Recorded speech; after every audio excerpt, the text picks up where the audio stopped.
আসসালামু আলাইকুম, আশা করি সবাই ভালো আছো। আমরা আজকে পড়ব হচ্ছে স্পেসিয়েশন।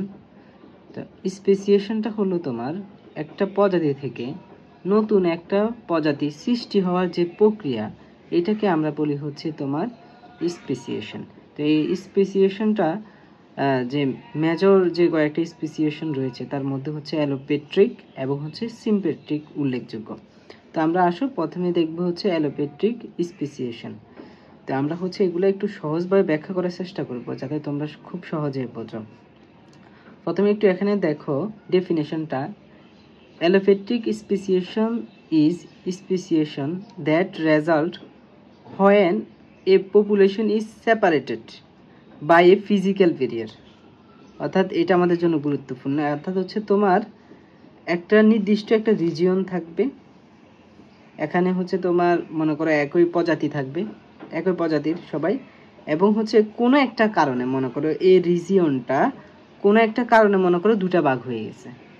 মাঝখানে মনে করো একটা নদী, নতুন করে একটা নদী সৃষ্টি হলো। এগুলো সাধারণত অনেক বছর, মিলিয়ন মিলিয়ন বছরের পর আসলে এগুলো সৃষ্টি হয় আর কি। তো এটা হচ্ছে তোমার মনে করো এটা একটা রিজিয়ন। তো এই রিজিয়নটা কোনো একটা কারণে এই রিজিয়নটা দুটা ভাগ হয়ে গেছে।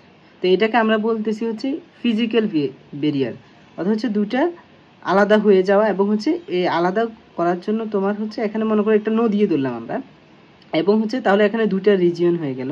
তাহলে কিন্তু এটা একই স্পিসিস ছিল, কিন্তু এখন হচ্ছে দুটা একই স্পিসিস বা দুটা আলাদা জায়গায়।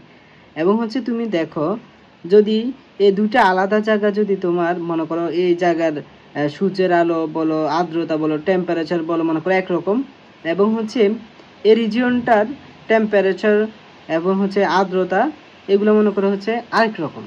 যেমন স্বাভাবিক হচ্ছে মনে করো এটা বাংলাদেশ, এটা হচ্ছে অস্ট্রেলিয়া। কোনো রকম হচ্ছে আগে মনে করো হচ্ছে বাংলাদেশ এবং অস্ট্রেলিয়া মানে বিলিয়ন বিলিয়ন বছর আগে মনে করো বাংলাদেশ এবং অস্ট্রেলিয়া মনে করো একসাথে ছিল, কিন্তু মনে করো কোনো কারণে হচ্ছে এটা ভাগ হয়ে গেল। তাহলে কি তুমি দেখো অস্ট্রেলিয়ার মানুষ আর বাংলাদেশের মানুষ, বা অস্ট্রেলিয়ার একটা প্রজাতি বাংলাদেশের একটা প্রজাতি, যদিও মানুষ একই বাট মনে করো প্রজাতি আর কি একটু বা মানুষের মধ্যেও তো একটু পার্থক্য থাকে।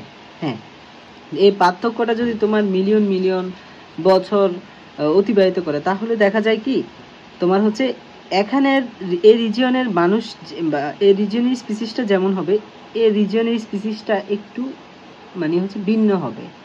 তো এটাকে আমরা বলতেছি হচ্ছে দেখো আমরা এখানে দুটো স্পিসিস তৈরি হলো, তখন আমরা এটাকে বলি হচ্ছে তোমার কি অ্যালোপেট্রিক স্পেসিয়েশন। অর্থাৎ হচ্ছে তোমার একটা ফিজিক্যাল ব্যারিয়ার থাকার কারণে দুটো আলাদা রিজিয়ন হয়ে যাওয়ার কারণে, এবং দুটো আলাদা রিজিয়নের তোমার হিউমিডিটি মনে করো, এরপরে হচ্ছে টেম্পারেচার মনে করো আলাদা। ঠিক আছে, তো টেম্পারেচার আলাদা হওয়ার কারণে তাদের মধ্যে তোমার হচ্ছে মরফোলজিক্যাল কিছু চেঞ্জ আসছে।